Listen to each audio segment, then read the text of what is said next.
A disputed sexual assault case on Texas A&M's campus has led to a federal investigation in the college and how they handle sexual assault cases. And here to speak with us today about this inquiry into A&M is Texas Tribune writer Matthew Watkins. And Matthew, you are formerly of the Bryan College Station Eagles, so welcome back to our area.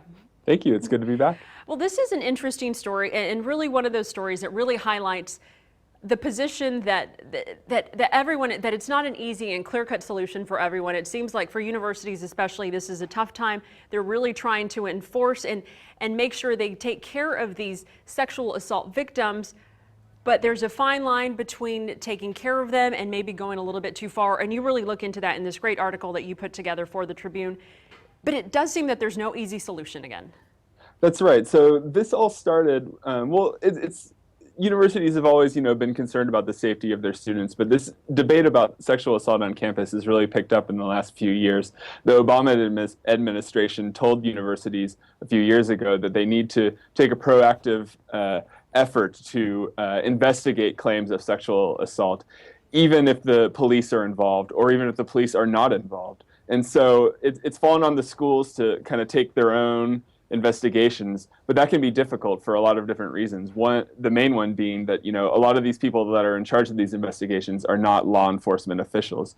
So the issue here is what should schools be doing? How should they be looking at these cases, and how difficult can that be for the university employees?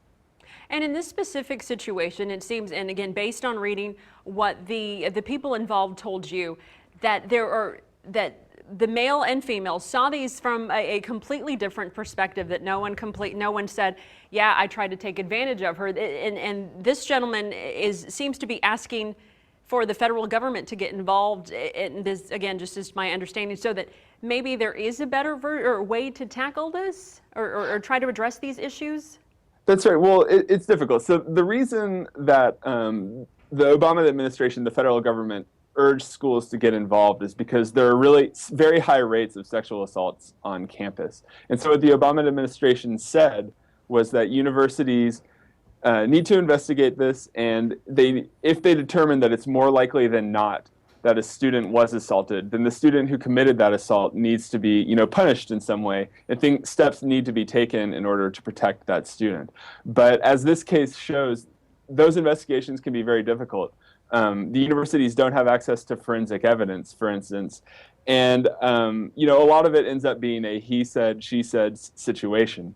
And so universities are left kind of parsing, trying to figure out who to believe. That's what happened in this situation. It was a male student who was accused of assault. The university found that he was responsible for that assault, and they suspended him for 7 months. He then complained to the Department of Education saying, I was treated unfairly, that they didn't conduct a thorough enough investigation, and basically, he's saying my civil rights were violated because they took this woman's word over hers. So now what the Department of Education is doing is they are investigating A&M's processes to see, if they are fair to everyone involved. And in this specific situation, we should mention that university police did investigate it. No official charges were filed. It didn't go beyond that, right? So there were no criminal charges filed against him. So this was solely the university taking an action based on what they saw, I guess?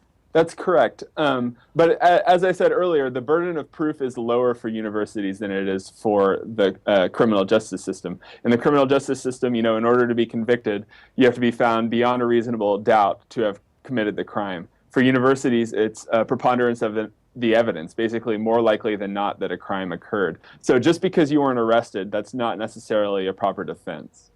And we should highlight also that, and I believe you touched on it earlier, that this is not something that is exclusive to Texas A&M University. We know that across the country, this is an issue that is affecting universities everywhere across America and really across the world.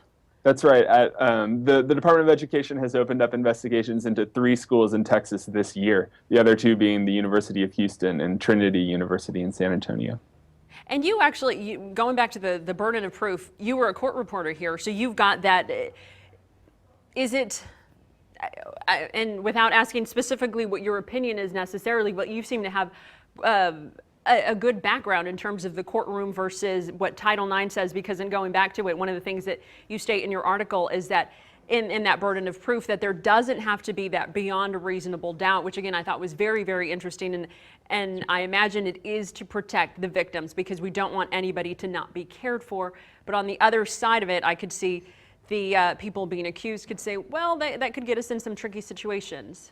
That's right. Well, the idea is to keep your students safe, right? And it's very hard to investigate these cases, even for the police, because there's usually not witnesses. There's often alcohol involved. And like I said, it's usually one person's word against the other. That's a hard threshold to pass when you're trying to convict someone in criminal court. The idea of the burden being lower for universities is that, you're not sending anyone to jail. You're trying to keep everyone on campus safe. So the argument is it's okay to have that lesser burden. The other side of that, of course, is if you're getting kicked out of college for sexual assault, that can, essentially ruin your life. It'll make it hard to find a job.